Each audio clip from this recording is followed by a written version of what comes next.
श्री शिवाय नमस्तुभ्यम। हर हर महादेव। श्रावण के पवित्र माह में आप और हम शिव महापुराण के पाठ में आगे बढ़ते हैं और पृष्ठ संख्या 66 पर हम पहुंचते हैं। बड़े आनंद के साथ एक साधारण मनुष्य को, किसी नारी को, पुरुष को भगवान शंकर के शिवलिंग का निर्माण कैसे करना चाहिए उसका वर्णन शिव महापुराण करती है।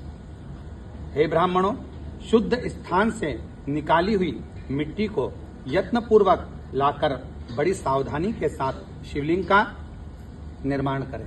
आप जिस भाव से शिवलिंग के बनाने के लिए, पार्थिव शिवलिंग बनाने के लिए मिट्टी को लेकर आ रहे हो, शुद्ध भाव से शिव का नाम लेकर ओम नमः शिवाय कहकर, श्री शिवाय नमस्तुभ्यम कहकर वहां से मिट्टी लेकर आए और बड़े भाव के साथ निर्माण करें।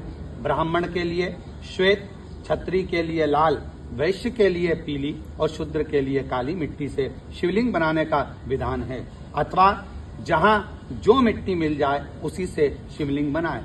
हमारे शिव महापुराण की कथा कहती है, यदि आपको आपके अनुकूल मिट्टी नहीं मिलती है तो जो मिट्टी आपके गमले में है, वृक्ष के नीचे है या अन्य स्थान पर है, उस शुद्ध मिट्टी को लाकर आप शिवलिंग का निर्माण कर सकते हैं। ये जरूरी नहीं कि आपको वही मिट्टी चाहिएगी या वही मिट्टी का आप लाकर शिवलिंग का निर्माण करेंगे। जो मिट्टी आपको मिल जाए, आपके क्षेत्र में जो मिट्टी आती हो, उस मिट्टी से पार्थिव शिवलिंग का निर्माण किया जाए।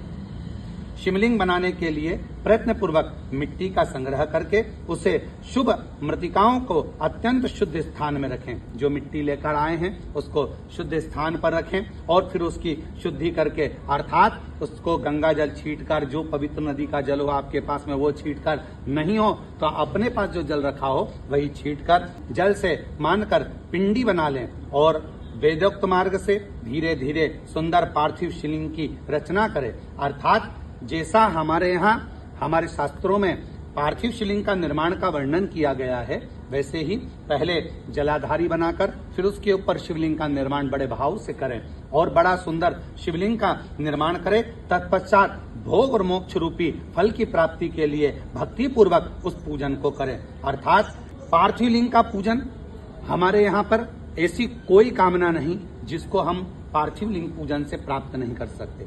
भगवान शिव की आराधना के अनुसार यदि आप पार्थिव का पूजन करते हो, जिस कामना से करते हो, चाहे भोग की कामना हो, मोक्ष की कामना हो, कोई वस्तु की कामना हो, कोई अन्य कामना हो, वो सारी कामनाएं बाबा देवाधिदेव महादेव पूर्ण करता है। श्री शिवाय नमस्तुभ्यम।